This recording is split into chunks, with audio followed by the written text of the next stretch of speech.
multinational businesses across Far East Asia. She's here to share insights on how to close the influence gap. Please welcome Sanja Hendrick. Thanks for joining me. Hello. Thank you so much for your time. My pleasure. Well, it's been a long time. We were just doing the numbers here. It's been 10 years since I last saw you in Adelaide at the National Sales Conference. Right. Wow, 10 years. Yes, so much changes in 10 years. We're older and wiser. Older and wiser. And sometimes our communication gets better. Sometimes it slips backwards. Yes, I tell you what, having children, it teaches you a lot about how you communicate and how you give instruction. Definitely. What have you been learning about communication now that you've got two toddlers? With toddlers, I've learned that some of that foundational learning that we have as a young child, it doesn't go away. When we're giving an instruction to a toddler, I need you to do this. We have to follow up with, and now do this, and now do this. Like having a flow of instructions helps them actually follow through with something. And I'm thinking about how many times in a corporate setting, someone might have just been, oh, send me that report by Monday. About what? With what information? With what detail? When there's some kind of haziness or when there's lack of detail, we can sometimes get a bad outcome. And it makes the person who has given the instruction look bad. Because some people are pretty big picture when it comes to their instructions. And other people are really detail oriented. And so you've got a big picture person who says, do this, and it's a concept. And the person receiving it who's into the detail says, well, how do you do that? What's the standard? What's the time? When do I start? When do I finish? How much is not enough? How much is too much? Yeah. And so they get confused, and then they come back with what they interpreted, and somebody gets in trouble. And it's not the person who delegates.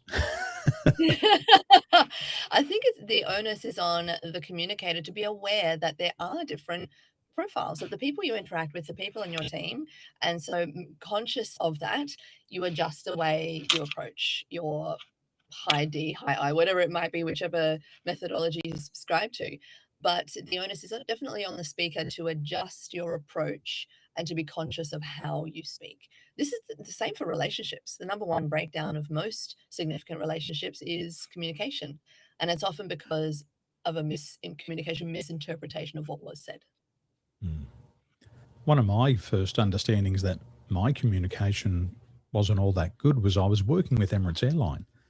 And I'd come from Australia. I'd been raised in Australia. And now I'm living in the Middle East and working with 124 different nationalities. And so it's easy to assume that everybody's going to communicate. I'm talking. I've got a mouth. You've got ears. You're listening. Whatever I say must go through. And I would say to my cabin crew, I was a leader, and I'd say to two girls, I'd say, go out into the cabin, deliver a business class service, follow the service sequence. They'd go out there and they'd do it as expected. I'd give the same instructions to a couple of girls from China. And I'd say, we've all been to the same training college. We've got a business class service today. Go out and follow the service sequence. And it didn't get done. And I thought to myself, how is that possible? Same aircraft, same time, same customers, same cabin, same service sequence. I've printed it out for you. One group did it and the other didn't. So I'd call them back in and I'd say, the service hasn't been delivered as it should be. Follow the service sequence. They'd go out, they'd make mistakes. And I thought to myself, somebody's stupid here. And it mustn't be them. It's got to be me. And then I realized it was me. And I thought to myself, gee, I better learn about this if I want to become a good leader. Because a leader can't get 50% results over here and be short 50% over there. It just doesn't work. Yeah, and the elements you're conscious of as a leader when you're communicating is not just that you have a multitude of people with their individual personality profiles to which you are speaking, but there's the added element of culture and religion and all the things that come with that genuinely impacts the way they communicate. A good example of this was also an airline, actually, and it was pilots in a Southeastern Asian country. And in their country, there was an issue with speaking up the chain of command when it comes to hierarchy and who is the boss in their culture. So when a junior pilot saw a risk on the radar and said, do I then say, senior pilot, I think we should change course? Rather, they said, looks like we have some interesting weather coming.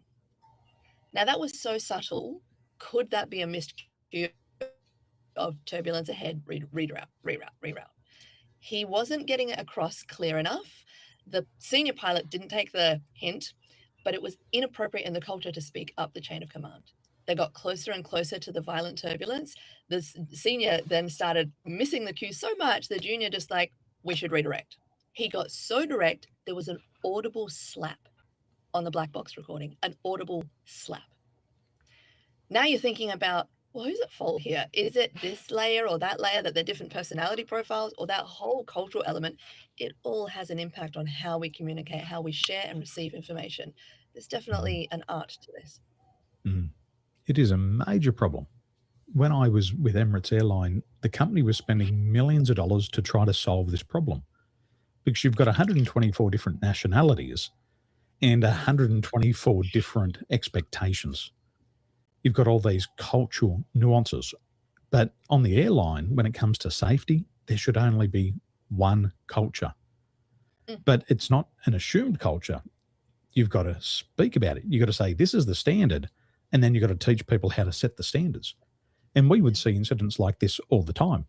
It happened to me. I was flying from Brisbane to Dubai. It's a 14-hour straight flight. And once you get outside of Australian airspace, you hit what's called ETOPS.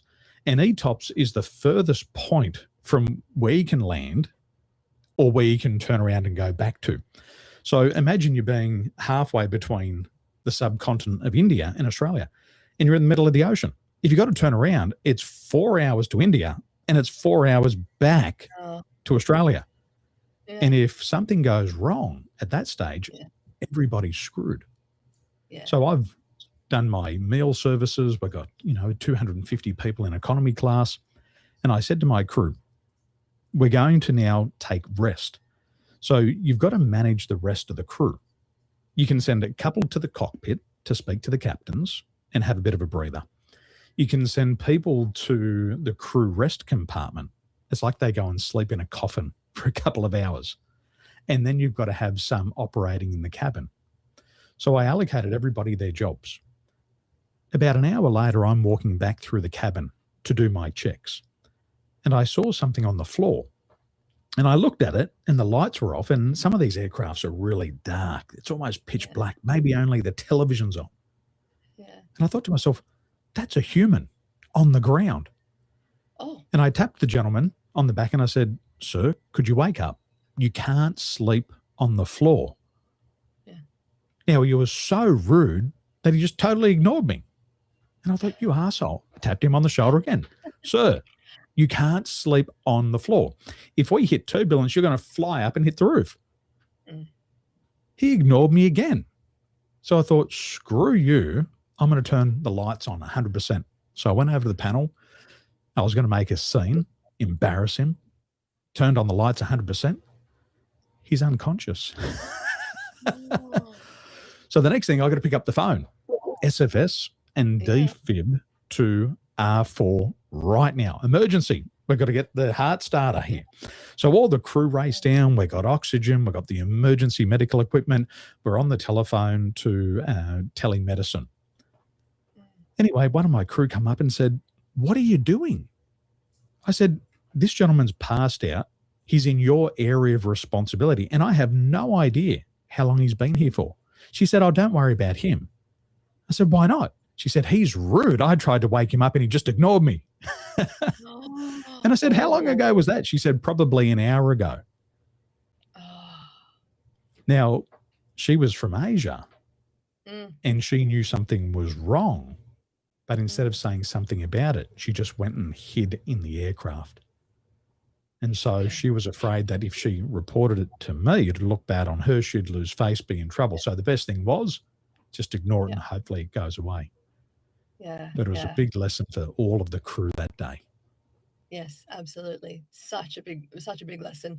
Cultural nuances to how we communicate is becoming more and more apparent now that so many companies are going multinational and they're building global teams. It's becoming apparent now when you're trying to run global companies, just remote work is so accessible now that you can work from anywhere for anyone. It's such an important thing to learn, not just how to lead, but how to also be a good employee. It goes both ways for both levels of communication. You've been scaling businesses across Far East Asia. When you look at some of these companies, what are they doing right when it comes to communication? So a lot of this comes from my insight from my brother's side of consultancy. He's an anthropologist by trade. An anthropologist might traditionally work with an archaeologist looking at ancient cultures, but he decided to take his insight into human behavior and culture and modernize it into change management, looking at how global companies change. And I've seen so much of the value that he brings into his work is around consultancy rather than assumption. So when a company is working like when we were entering China for the first time, rather than just going in blind, going in with a Western mentality of doing business, it took a while. We took a couple of years of consultancy. We spent time on the ground, built relationships, figured out the culture, employed, yes, Chinese team members, but we actually had to understand so much more than just let's start an office and start doing what we do. We built the relationship the local way. And so when I understood the culture and its nuances, when I learned a little bit of the language so I can build some trust, it then became a really successful partnership to have a presence on the ground and to grow. I've seen a lot of companies, my brother has also seen this, when they try and go national, they try and go international, they're establishing an office, they put their staff there, they'll bring their staff from their head office into that new culture, new jurisdiction, and just expect that it would work because it's a copy paste. It doesn't necessarily work that way. Culture integration should be a big mandate for how you go on an international expansion. We're doing that now with India rather than just launching, and there's opportunities to very easily launch. We're taking it one step at a time, building cultural understanding first, understanding the landscape, not just from a business sense, but also from a cultural standpoint, so that we can have more success there. That's how we've gone into our Asian markets so far, and that, yes, that does have a massive impact on how we communicate. In China's instance, how you're communicating, even in a dinner party setting, has an impact on building trust and saving face. What you're doing with their dining etiquette, what you're doing with their traditional norms about gumbays and baijus, and what you have to do there, you got to do what you got to do to respect the culture. If I hadn't learnt that first, losing face would have only been half the problem. I would have lost the business there too. The culture and the language is extremely different. The language here in Taiwan is very symbolic. So I play this game with my daughter. I say, when you look at the symbol for aircraft, or when you look at the symbol for kangaroo, what do you see? She said, well, when I look at the symbol for an aircraft, the symbol tells me it's a flying machine. Now, that's a very different concept in our mind. We call it an aeroplane. The symbol tells them it's a flying machine. And I said, well, what does kangaroo mean? She said, Dad, that's easy. She said, it's a pouch rat. I said, what's that? She said, it's a big rat with a pouch on the front. So we see kangaroo, they see rat with a bag. That's hilarious. And so in the mind, it's different. Hilarious. And even when it comes to introducing ourselves, as Aussies, we will tend to reach out with our hands, shake hands and say, hello, I'm Daniel. And I would do that here in Taiwan, and my wife wants to murder me. She'd say, what are you doing? And I'd say, I'm saying hello, my name's Daniel. She said, don't do that. And I said, why not? She said, you should only introduce your name at the end if you want to continue the conversation. Don't do it at the start. Wait to the end. If they don't tell you their name, that's the cultural sign for this is where the conversation ends, and you don't need to follow me up. Yeah. So I have to learn the reverse. So I've got to operate. I look Aussie, I sound Aussie, I smell Aussie. I'm still eating meat pies here, but I can't introduce my name until the end because it makes other people feel uncomfortable because they feel, oh, wow, this is a big commitment. I've got his name. Yeah. It's fascinating. Understanding these cultural nuances definitely builds trust. It doesn't necessarily come naturally to us. I'm obviously from Serbia, so Sanja Jovanovic is my maiden name. I'm Serbian, and I actually did a TED talk on this. I did a TED talk on cultural identity and what it really means, because being born in Australia, but having Serbian as my first language, I didn't know English at all, but none of my bloodline is actually Serbian. I'm Roma Gypsy by blood. And so I did this talk about what it really means to identify with a certain culture. Because you wear this hat in this country, and you and your kids might find this when you're in Taiwan, you say, I'm from Australia. When you're in another country, I'm Taiwanese. Or it's the same for me. You identify with a different culture depending on the situation at hand. One thing I respect the most about the Roma Gypsies is that the word Roma is human being. They identify first and foremost as a human being, and that is the mandate that they take into every further conversation. You are human. I am human. And that's what matters most. Similar thing in Taiwan. When we refer to China, we'll say Da Lu Ren. And that means big people country. People of the big country. Here is Taiwan. So we are the people. Yeah. American is Mei Guo Ren, which is the people of the big, beautiful country. So we always refer to the country and the people simultaneously, which is totally different. And if you said to me, you're Australian and you're in Australia, I wouldn't be culturally, I'm not allowed to say, well, but where were your parents born? Where were you born? Yeah. Not allowed to do that anymore. Yeah. But here I've been living here for 14 years, and people say to me, you're a foreigner. Like, they'll just say it straight to your face. And as an Aussie, I'm like, oh, well, in Australia, I couldn't do that. But they do it here, and there's no malice to it. Okay, you're white. Yeah. They say you're a white face. Yeah. Okay, well, that's your culture. That's good. We have a word for that as well, Kadrol, which means white man. Yeah. Yeah. So they say it, and there's no disrespect. And then they'll say, where are you from? And I'll say, Taiwan. And they look at me as if I'm an alien. They go, no, but where are you from? And I say, I'm from Taoyuan area. And they go, yes, but where were you from? Oh, Zhongli. But where are you from? And my wife says, just tell them you're Australian. I say, I'm not telling them I'm Aussie. I'm Taiwan. My skin might be Aussie. My accent might be Aussie, but my belly is Taiwanese. I like Taiwanese food. Yeah. And so even I have that experience, and people get shocked. They're like, oh my gosh, he thinks he's Taiwanese. Well, I live here for 14 years. Most of my adult life I've lived out of Australia. I'm 46, but I've been an expatriate for 20 years. I'm less Australian than I am a citizen of the world. Yeah. And sometimes I've got to catch up with that when I come back to Australia. I've got to tell people, I haven't lived here for 20 years. Yes. You're first and foremost human, and that's where it should all start.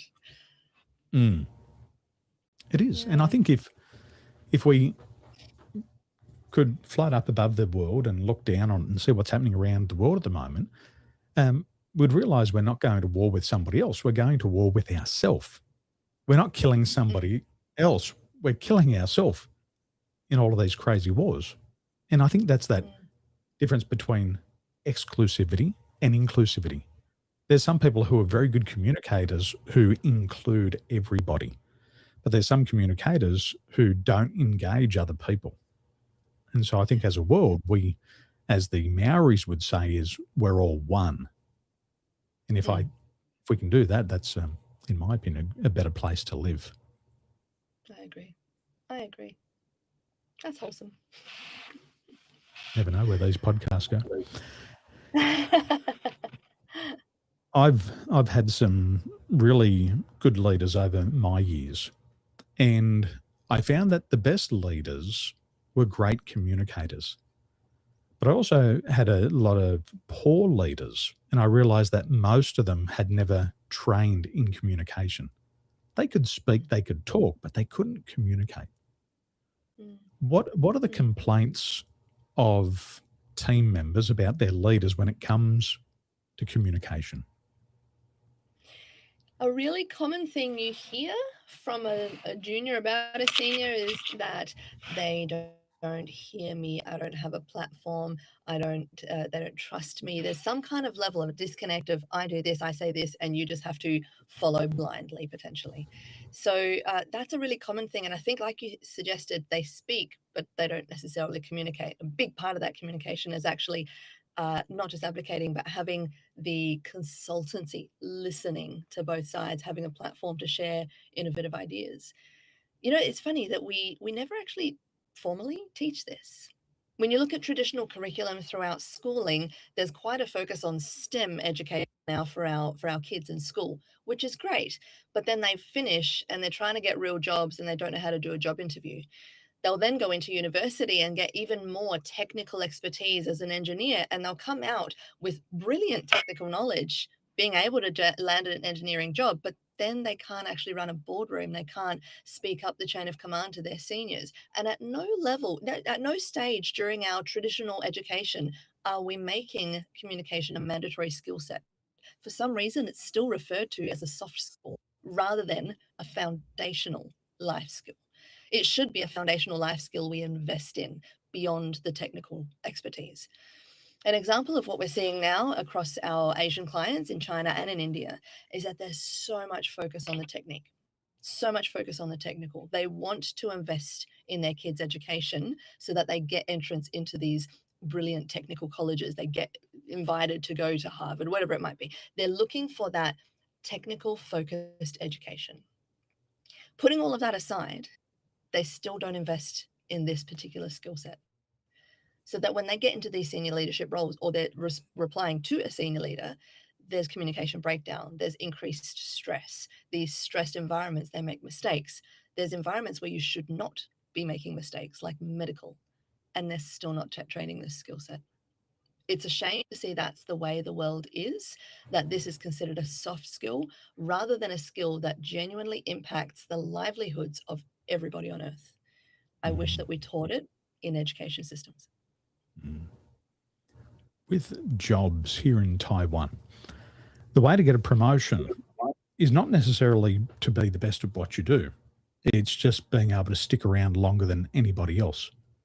And we will talk to people and you'll say, when will you get your promotion? They said, when the boss leaves. Well, when does the boss leave? We don't know. Yeah. Well, what would have to happen for the boss to leave? Probably die. And so they'll wait around for 10 or 20 or 30 years. And then I'll ask other people, how do you know someone's good at their job here in Asia? Well, they come to work early and they stay late. Okay. So they come early and stay late. What does that look like? Well, you've got to be in there before the boss and you've got to leave after the boss. Yeah. Well, what's an example of that? They said, well, my boss comes in at 7, so I've got to be here at 6:45. Yeah. Okay. Well, what happens if the boss doesn't leave till 11 o'clock? I don't leave till 11:15. Yeah. And I thought to myself, what an interesting way to measure performance. It has nothing to do with the person's capabilities. It's just their ability to come in early and go late and not have a sick day. Yeah. But it doesn't lead to good performance. And until they get into those positions, a lot of them don't start to think about these important skills. And I think this is a problem with culture here in Taiwan. But they get a shock when they come to the Western world because my memory of Australia is you start at 9, you finish at 5, there's no overtime. And if you're still here in the office at 5:30, you're a bad employee because obviously you've been speaking to somebody else, you've been wasting your time during the day. You got 8 hours to perform, get out. Yep, 100% accurate. They come to Australia and they go, what's going on? Yep, now we've got to work. Accurate. I had that with my Chinese employee here in Australia. I hired a lovely lady called Amy, and she did exactly that. I'd be on a workflow. Someone's got the kids, so I'm like, what a unique opportunity to actually do some extra work. I'm here till 7, and I'm like, she's still here. And I said to her, what are you doing here? Go home. And she told me the cultural story about before the boss leaves and after the boss leaves, you just got to be around. And I told her a story of an intern that I had once who absolutely flipped the script on that. She was here less. She was meant to be doing her, the uni expected her to be there from 9 till 5 for 20 hours, whatever it was. And then we found a way where we had outcomes-based work rather than hours-based expectations. So she would come into the office for maybe 4 hours. The value she delivered was the equivalent of a week's worth of work because she was so incredibly efficient at what she did when she was in that technical space. So I said to her, mate, you come in 4 hours, that's fine. That's all I need is outcomes-based work. You give such incredible value in the time you give us. So rather than forcing you to get here at 9 a.m., where I know you sleep in, you're not at your best, you're mentally not switched on, I'd rather you get the rest you need to give me such incredible value in the afternoon. When I told this story to Amy, she's like, but she got paid for 8 hours? Yep. She's outcomes-based employee. She got everything she needed because I got way more value. I got 10 times output out of that. After that, Amy really figured out this Western way of working, and she gave so much more effort in lesser time. She stuck to her 9 to 5, but she made absolute damn sure that it was valuable and productive hours rather than sticking out around for face to save face or for the optics. The optics don't matter to me. Outcomes do. Such a different way of thinking. Here in Taiwan, you'll walk into a business and people are asleep at the desks. And in Australia, if you walked into a business and people are asleep at the desk, you'd expect that they jump up. Hello, welcome. But they'll just keep sleeping. Exactly. And I'll say to my wife, why are they asleep? And she'll say, they must be good employees. Because when you sleep on the job here, that's a sign that you're dedicated to the job, the leader, and to the company. The culture in Australia is like, if you're asleep on the job, you're bloody lazy. Oh, absolutely. You're fired the next day for being lazy. Absolutely. Done. Now, this outcomes-based work, I heard a story once. A gentleman went to see his dentist, and the dentist said, you've got a rotting tooth and it needs to be extracted. And so the patient said to the doctor, I've got to get it extracted. How much is it going to cost? The doctor said, it'll cost you $100. And he said, $100 to pull my tooth out? He said, that's really expensive. He said, well, how long will it take? He said, it'll probably take me about 30 seconds to extract the tooth. He said, $100 for 30 seconds? That's highway robbery. Yeah. And the dentist looked at him and said, if time is your concern, I can do it slower.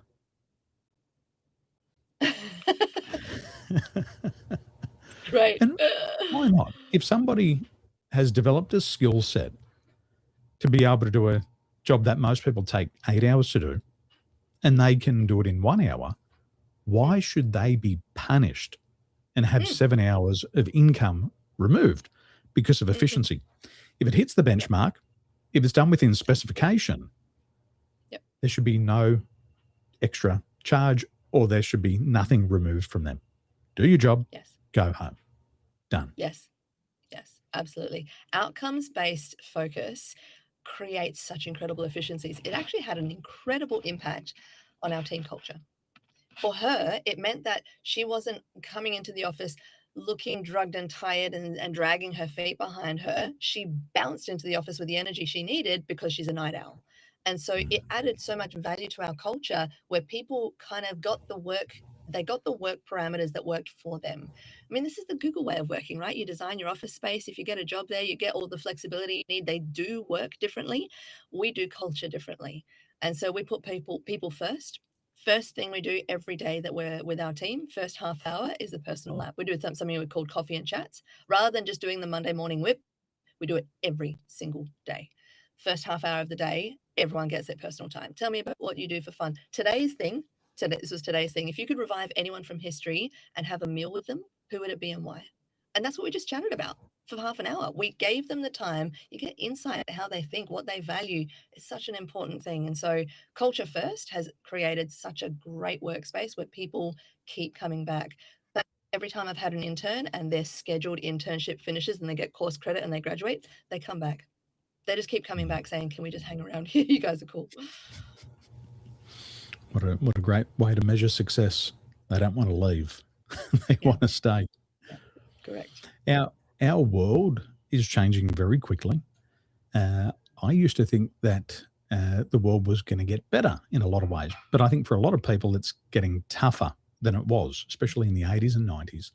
It seems it's becoming tougher now. And the reason I say that is there's more businesses coming into the market every single year. Yeah. People are offering more different products and services every year, but the amount of buyers in the marketplace aren't always going up. Yeah. There's fewer buyers in the marketplace, and they've got fewer buyer dollars to spend. So it's creating a lot of competition. Yeah. So over the next 5 to 10 years, there's going to be more competition than there is today. And for each business owner, for each person, they have to become skilled at communicating their ideas.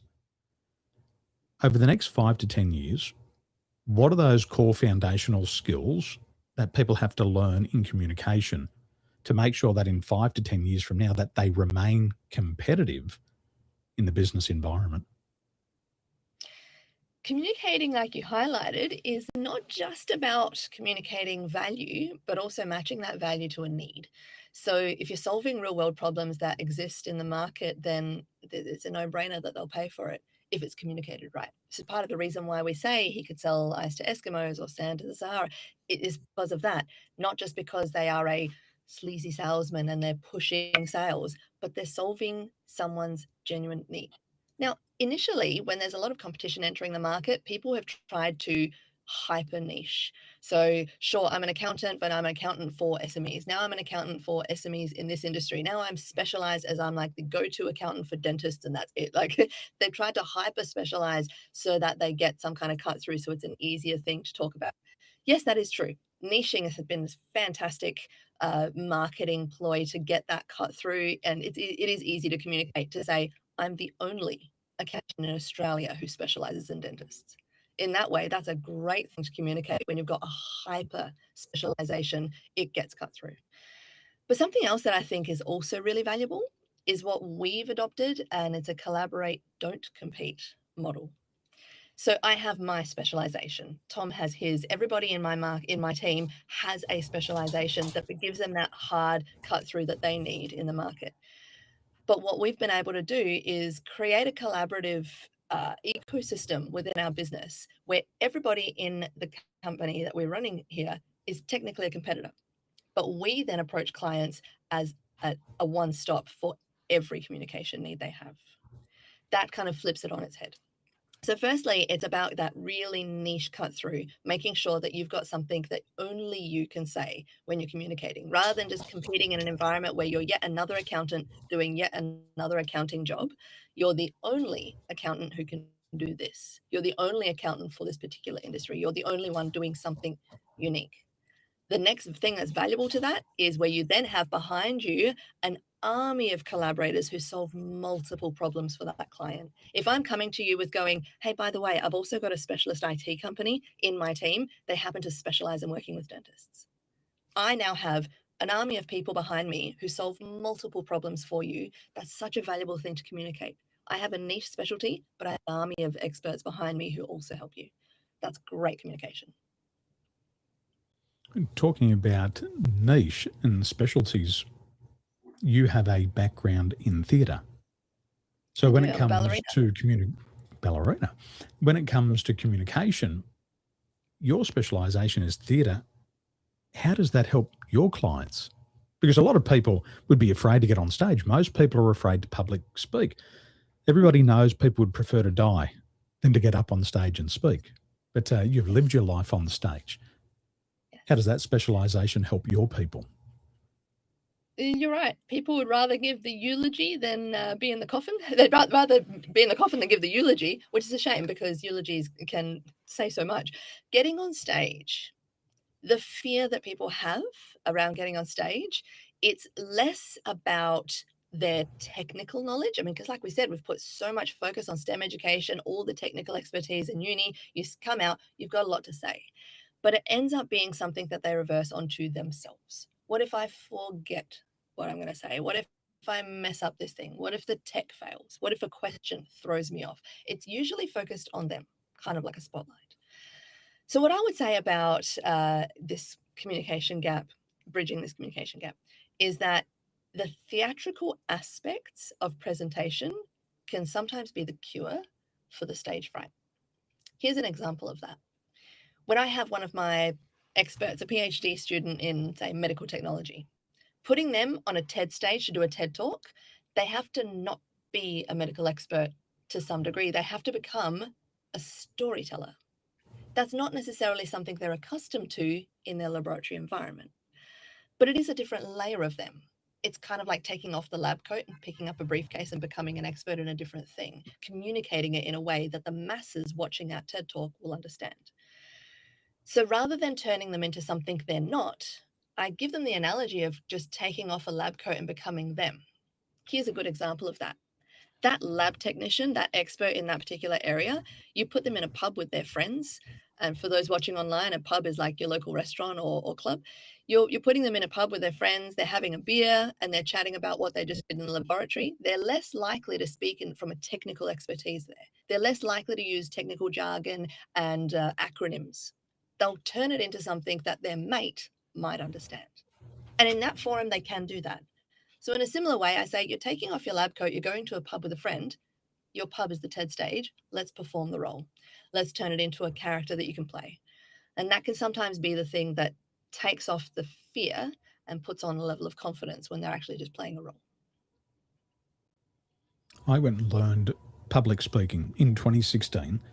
And the reason why I went was I discovered that the three most important things that I had to do in my role was to be able to speak, sell, and then serve. Serving my customers, doing the consulting and the coaching work was not the problem at all. It was the speaking. And if I didn't get the speaking opportunities, I wouldn't get the selling opportunities. Selling wasn't the problem.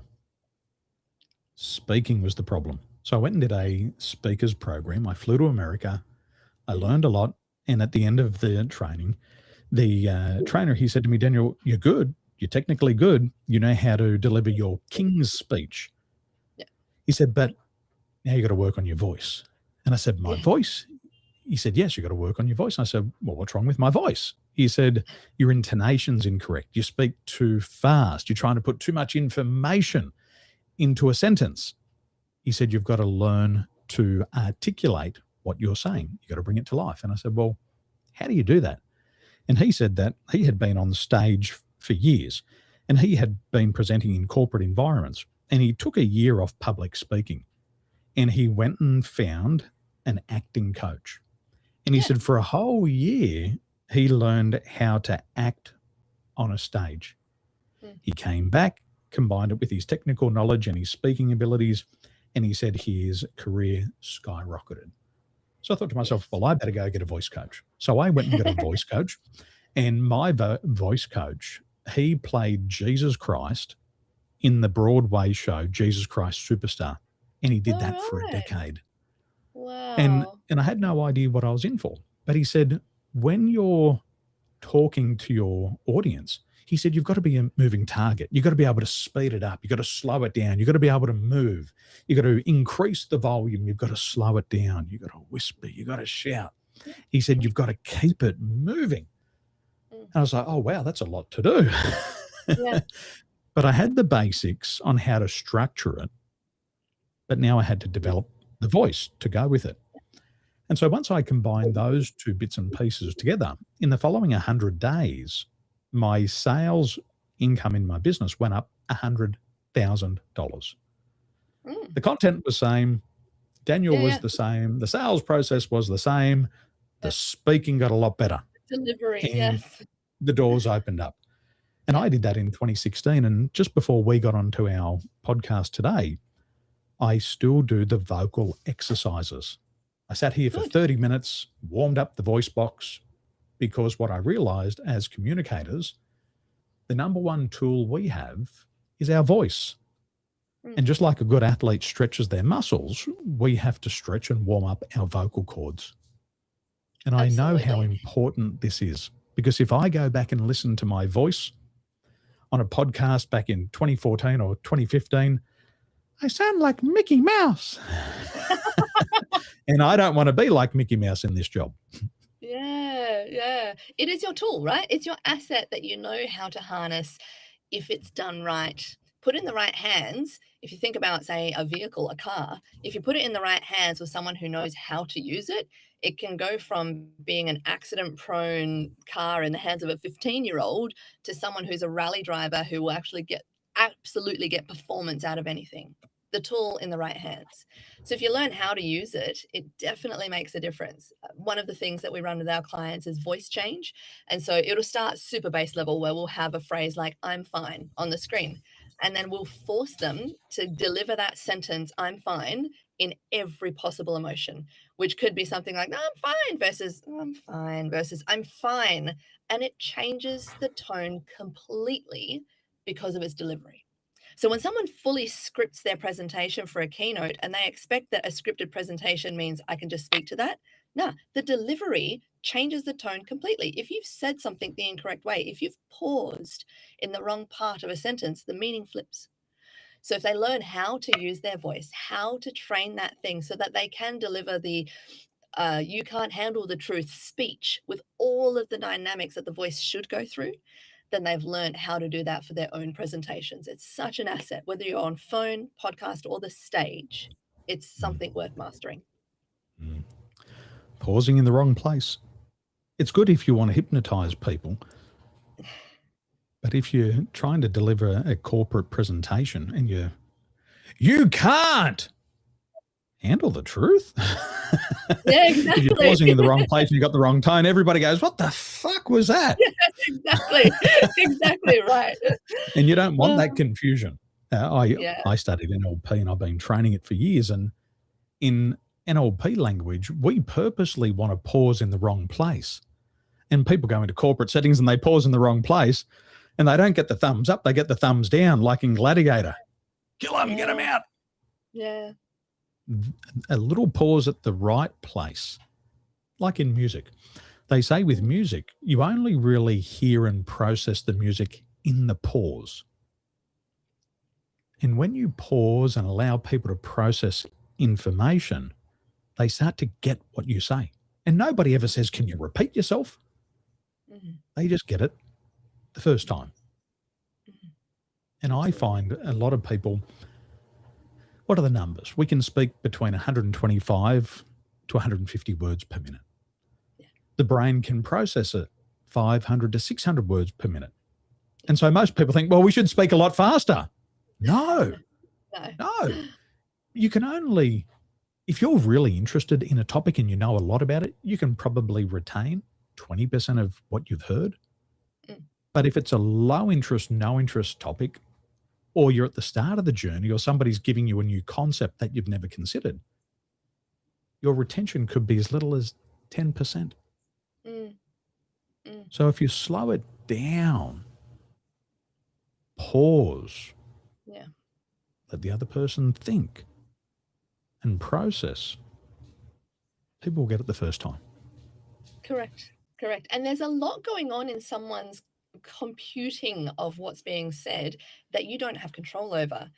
You're speaking, they're absorbing, but at the same time, in their own head, they've got these little shiny syndrome things that happen going, oh, don't forget to get lunch on the way home. And, oh, what about that thing? And even something in the moment where they're looking at you speaking going, I like that suit. Where did they get it from? It just happens. It's how their brain works. They're constantly seeing little distraction and redirect and redirect and redirect, like a pilot who's off course most of the time and having to constantly redirect to get people's attention back to where they're speaking on a certain topic. So being conscious of that, not just the pauses, but inserting sounds in what you're presenting, thinking about pace on the stage, using the audience, using the kinesthetic, audible, and visual learners, all of these things being strategic. So when someone gives me a TED script, for example, we'll actually think about voice inflection here. I want you to insert a sound here. I want you to pause, look to the left and do this. You're actually crafting a performance and it has an impact to how the content's absorbed. And when you go to a performance, when you go and see somebody speak, the people in the audience want them to hit a home run. Yeah. If I'm going to leave work early to drive 50 minutes to see you talk, I want to be blown out of the stadium. Nobody ever sits in the audience and says, I hope this is shit. I hope they flop. No, I've just invested time, emotion, money. I want this to be wonderful. I want you to win. But most people think, oh, everybody wants me to lose. No, everybody in the audience has come to see you win. Yeah. Yeah. That's what we need. 100%. Sanja, where can we find out more about what you do and your upcoming live and online events? Sure. So a lot of it is going to be on our social media, our LinkedIn profile, or our website, talentacademy.com.au. And soon we'll actually be sharing some of our very exciting published research. So we had a PhD student approach us and wanted to map and clinically trial whether our methodologies will help someone develop a communication skill for life. According to our clinical trial so far, it appears to be proving the theory. So we will be looking to publish that soon as the first research piece of its type in the world. And so when that goes live, I would love for some support to share it, but that will be published on our website as well, which will mean that we will be science-backed research about communication skills being adopted for life. Well, as soon as it's ready, let me know and we'll do another podcast. That would be really interesting. I'll tell you all about it. It's actually, interestingly, mapping how an athletic skill set matches our skill acquisition theory with communication skills. An athlete doesn't have to overthink how they swing. It happens naturally. We've got a system where communication skills becomes second nature in the same regard. How exciting. Well, I'm looking forward to it. Thank you for your time and have a wonderful day. Nice to see you again. See you soon. See you soon.